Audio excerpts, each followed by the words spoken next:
saw some via air, and then we were able to drive around and see some of the water, and it's really, really significant. I was able to meet with a resident that entire home was underwater, and they had to flee.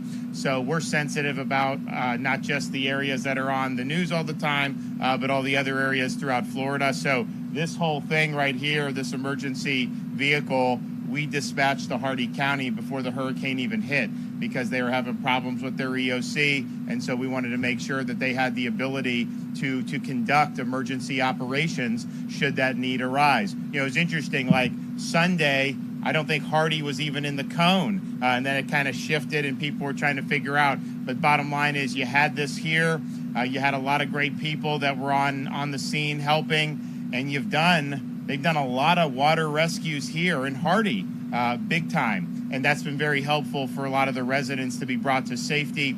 You know, you have residents here who've gone through a lot of hurricanes. This one had more water than any of those hurricanes by far. And so it was a situation where you really had life-threatening flooding going on in some of the neighborhoods right here in this part of Florida. So we were looking, we understand that they're working on connectivity. We understand they're working on cell phone service. We understand they're working on getting the electrical back.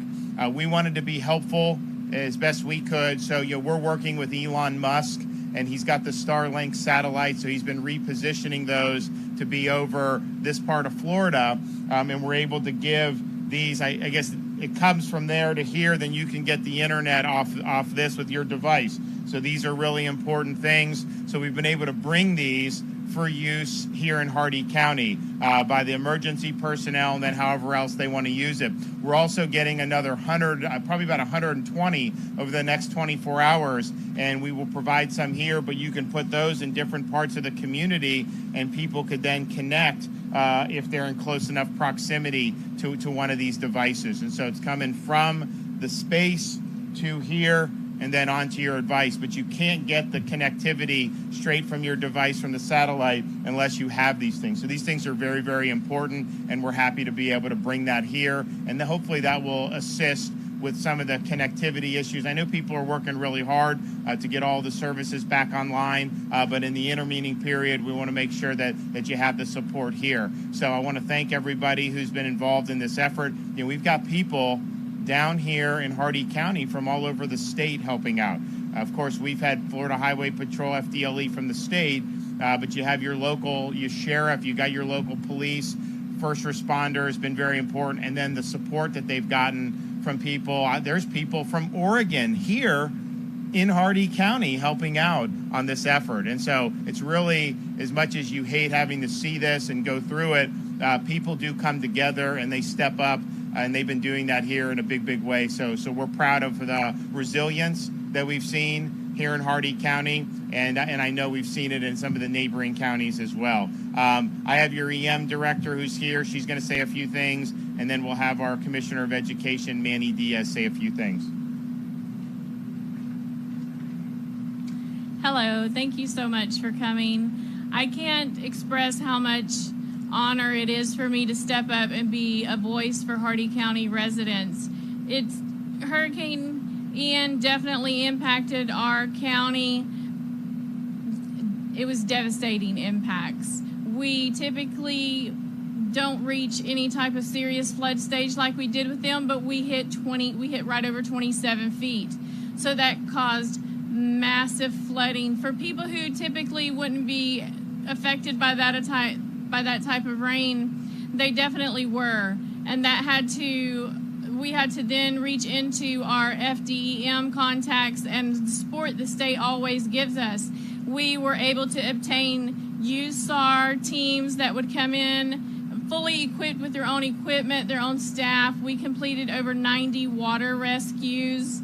Our damage assessment team is currently out there doing the best that they can do so that we can get a good grasp on the entire impact for our county so that we can start to plan forward.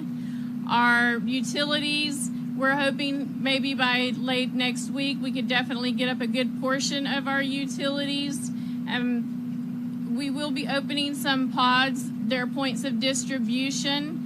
Those locations will be able to serve and provide food to our communities, not so much first responders. We know we got to get all of this for our first responders, but we do not want to forget our community, our residents, those who are impacted the most.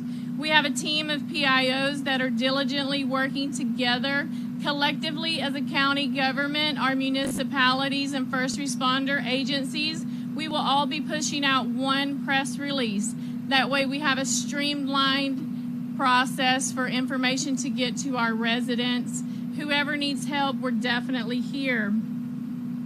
We do want to ask that everybody be patient. Be patient with each other, be patient with us, be patient with first responders. We are all here to serve you, to make sure that we can all get back to some sense of normalcy. That's what we all want. That's our ultimate goal. I can't say enough thank yous. I wish I could stand here and identify every agency that has helped us. Our Oregon team, all of the resources, volunteers, people who have just stepped up and said, hey, I want to help. Ultimately, I can't thank the Florida Division of Emergency Management enough. Without hesitation, when we were going through the worst of the worst and we knew that our EOC was going to be impacted, Director Guthrie did not hesitate to send us the resources we needed. Because of them, we can then push through and make our recovery efforts a lot better for our community. Thank you so much. Okay, Manny.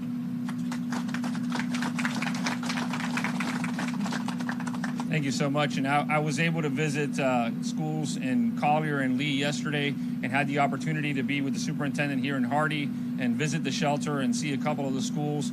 And it is it's important for us to be able to get our schools back as soon as possible and get our kids back into school. And I know there's certain tiers to that. Obviously, we have to deal with the shelters first. We have to make sure that there's power and those buildings are assessed and able to be cleaned out. But it is imperative that we get kids back in school to return to normalcy so that we can get back to teaching and learning and get the community back in their regular routine. I am proud of all of our superintendents in the state as we've been in constant communication throughout preparation for the storm and day to day after the storm. And I'm proud to say that a lot of the districts that were affected and some that weren't affected are already rallying to provide support to the districts that have been affected and need that help. And there are assets and personnel being sent from some of the other districts into these districts, and I've had that conversation with the superintendent to assess what he needs once he get through there to make sure that the department is there and that the rest of our districts can provide that support, whether it be personnel, items, forms, waivers, whatever it is. So we look forward to getting our kids back to school and back to normal, and I thank Governor DeSantis for his leadership in preparation and response to the storm. I was able to look to see some of the structural damage. I saw the bridge collapse. So I have Florida Department of Transportation is going to be doing an assessment to see what the options are to try to get that going. I mean, these things are not easy because you gotta game it out. You got to do the engineering and everything. But we want to make sure that the infrastructure gets back up. I don't know what the timeline on that will be, but I know that we can get it done eventually. And you saw a lot of the traffic interrupted here because you still have a lot of standing water, even on the roads. And that's something that is that's obviously posing a challenge. So we're sensitive to some of the issues with the roads and the bridges. We had a couple main bridges knocked out over in Southwest Florida as well. And it's just something that that we're going to have to take head on. Certainly in the short term to figure out if there's a temporary solution, and sometimes there's not. Sometimes you just got to rebuild it, and we're happy to do that. But we understand that it's causing a lot of problems just in terms of the normal ingress and egress of traffic in this area. Okay, anybody have any questions? Yes. On Wednesday too, how in terms of power outages, sometimes it's easy fixes to reconnect the power lines, and in some cases, like this in case in Hardee County, there's bigger, ground up things that need to happen. What is your understanding of the power outages in Hardee, and how will the state make sure that it doesn't sit at 80-90% blanket outages? So the question is about the power situation in Hardee. And so the briefing I received is that the actual infrastructure in Hardee that is run by the utilities or the co-ops actually did pretty good. They do have where they get their power from. Their power is provided to them by Duke Energy. And so there's going to need to be fixes that Duke is going to do to get the energy up to that point, and then you can get it here. So they felt good about what they're doing here locally, and it's really a matter of getting those other pieces in place. I actually saw one of where the hookup is, and I did see it down. And so that's when they're not generating their own electrical here. They get it from these other companies, and so that's what you're seeing. So hopefully they'll be able to do that. I know they felt that a lot of the infrastructure did better than they did in Charlie, which is obviously something that's good to see. There's also FPL was with us in Fort Lauderdale, or excuse me, in Fort Myers. They are obviously have their customers. They have a lot of resources, and so they're available for some of the municipal utilities and the electrical co-ops who may need some assistance, whether it's infrastructure or linemen, because they've got huge amounts of linemen down here. So I would just encourage folks here locally. I know you're working very hard on it. If there is something you need, let us know. We can enlist them to help. It's a very big company. They've got a lot of assets. Yes. Response you've gotten from FEMA and the federal government so far? So FEMA has, they just expanded some of the individual assistance to some of the northeastern Florida counties, which we're appreciative of. We had the director of FEMA traveling with us yesterday, and she's been very supportive. We've, by and large, worked well with them, and we've also worked very well with the local partners. I mean, you know, when you see us bring an emergency operations center to Hardee County, that doesn't happen without very close coordination. I mean, this is a major asset for the state that was deployed here. We've worked very good. The fact that you have these pods today opening for distribution of food and water, that's usually a 96-hour post-storm event. And yet this morning, Saturday, you're seeing pods when the storm didn't even leave the state of Florida until Thursday afternoon, Thursday evening. And you got massive amounts of water and food being given out in various points throughout the state. So you don't do that without good coordination. And I think particularly the folks in Florida at the local level are experienced. Our folks at the state are experienced. And I think you're going to end up with the power situation, certainly on the private utility side. I think they're going to have it done quicker than they've had for any other hurricane, which is great. Obviously, we want our co-ops and the others to do similar. And then in terms of like fuel, there's fuel available. It's just you need the electrical to run the gas stations. I mean, that's really the issue there. But we've got a lot of fuel staged in southwestern Florida that can be put to use if people need it. But I think the reality is the ports are open, the stuff is flowing again. I think it's just a matter of the gas stations that are running the generators, they're able to go and offer fuel, which is great. Problem is, I mean, there's going to be long lines of that if you only have certain gas stations open. But even in Lee County, we were at one of the bridges that got knocked out. And we were there, we met with folks. As I'm driving back through one of the communities, Publix was open yesterday morning. You had Wawa and these gas stations that were open. And I'm just trying to think, when has there been basically a Category 5 hurricane that's hit, and then less than 48 hours later, you have the supermarket open in one of the areas that was the most hardest hit? So I think that what's happened in Florida is, yes, you've had great state and local coordination, but then over the years, you know, the utilities have now pre-staged 40-some thousand for this storm. I was just at Waffle House in Charlotte. They have a whole emergency management plan and disaster response plan that they execute, because when the Waffle House is open again, that means life may be getting back to normal. So they're doing that. They're feeding first responders. And the fact that Publix was doing that. So I think like almost all Publix, there's some Publix in Southwest Florida that have not yet opened, but the vast majority have opened. That's a huge, huge thing. And so we're really proud of the whole effort, not just government, but in the private sector as well.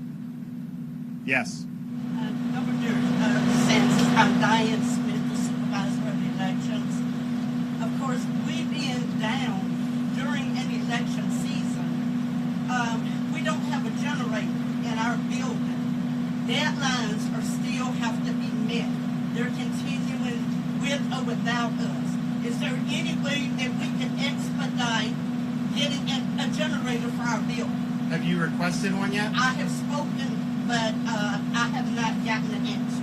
Okay, well, I would put in a formal request, work with your county if that's what they want. I know they do have generators here as well, but if we could be helpful with that, we'd want to be helpful. Hopefully, you get the power back on very soon, and so the generators will be. But I mean, it is a good thing to have, especially when you have these circumstances. So, well, listen, we're here to help. We want to make sure that we get all our communities back on their feet. I saw a lot of flooding. I saw